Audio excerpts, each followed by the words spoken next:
Hi all welcome back to my channel Sirisha's world. వచ్చిందంటే yummy yummy desserts చల్లగా ఏమైనా తినాలనిపించిన ఈ రెసిపీని అయితే కంపల్సరీ ఇంట్లో అయితే చేసుకోండి. ఈ రెసిపీ ఏంటంటే అదేనండి ఆప్రికాట్ డిలైట్. టేస్ట్ అయితే సూపర్ గా ఉంటుందండి. ఫస్ట్ అయితే ఆప్రికాట్స్ ని ఒక కప్పు తీసుకొని మనం దానికి ములిగే వరకు వాటర్ అయితే పోసుకొని ఒక 3 గంటలు అయితే నానబెట్టుకోవాలి. ఆప్రికాట్స్ అంటే మనకి ఏ షాప్ లో అయినా దొరుకుతుందండి. కడాయి పెట్టుకొని కడాయిలోని ఈ ఆప్రికాట్స్ వాటర్ తో పాటు సహా వేసేసి బాగా ఉడికించుకోవాలి. ఉడికిన తర్వాత మనము దీంట్లో పంచదార వేసుకొని దాని కరిగాక మనము చల్లారించుకున్న ఆప్రికాట్స్ ని ఒక మిక్సీ జార్ లో వేసుకొని ఇలా పేస్ట్లు అయితే చేసుకొని పక్కన పెట్టేసుకోవాలి. స్టవ్ మీద గిన్నె పెట్టుకొని పాలు వేసుకోవాలి. 1/2 లీటర్ పాలు వేసుకొని 3 టేబుల్ స్పూన్స్ రెడ్ పౌడర్ వేసుకుని ఇలా లంప్స్ లేకుండా కలుపుకొని ఇందులోకి షుగర్ పెట్టుకుని కస్టర్డ్ మిల్క్ కూడా ఇందులో వేసుకుని ఈ కన్సిస్టెన్సీ వచ్చిన తర్వాత స్టవ్ ఆఫ్ చేసేయాలి. ఒక బౌల్ తీసుకొని ఫ్రెష్ క్రీమ్ అంటే దొరుకుతుందండి మనకి. ఫ్రెష్ క్రీమ్ అయితే వేసుకొని ఇందులోకి ఒక 2-3 స్పూన్లు పంచదార పొడి వేసుకొని ఇలా కలుపుకోవాలి.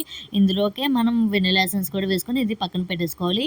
ఇప్పుడు సర్వింగ్ చేసుకోవడానికి ఒక మంచి బౌల్ అయితే ఇలాంటివి తీసుకొని ముందు కిందన ఆప్రికాట్ పేస్ట్ అప్లై చేసి పైన అయితే మనకి మిల్క్ బ్రెడ్స్ దొరుకుతాయి కదండి బేకరీలో, ఆ బ్రెడ్స్ తెచ్చుకొని ఆ కేక్ పీసులు పెట్టేసుకొని పైన పేస్ట్ కూడా ఒక లేయర్లో వేసుకొని పైన అయితే మనము చేసుకున్న కస్టర్డ్ మిల్క్ కూడా వేసుకొని ఇలా లేయర్స్ లాగా అయితే మనకి ఎన్ని లేయర్స్ లాగా కావాలంటే ఆ లేయర్స్ లాగా అయితే చూపిస్తున్న విధంగా వేసేసుకొని పైన అంతా కూడా ఇంకా క్రీమ్తోనైతే సర్వ్ చేసుకొని మనకి నచ్చితే డ్రై ఫ్రూట్స్ అయితే వేసుకోవచ్చండి.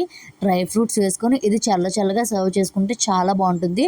నేనైతే ఒక 24 అవర్స్ అయితే నేను ఫ్రిడ్జ్లో పెట్టేశాను. చాలా బాగుందండి. అసలు ఎంత బాగుందంటే ఖచ్చితంగా ట్రై చేయండి.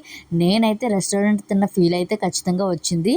నేను రెస్టారెంట్లో తిన్నప్పుడు చాలా యమ్మీగా అనిపించింది. అలాగే యాజిటీజ్ వస్తుందా లేదని చాలా టెన్షన్ అయితే పడ్డాను. బట్ చాలా బాగా వచ్చిందండి. ఖచ్చితంగా ట్రై చేయండి. వీడియో కానీ నచ్చినట్టయితే లైక్ చేయండి. Thank you for watching.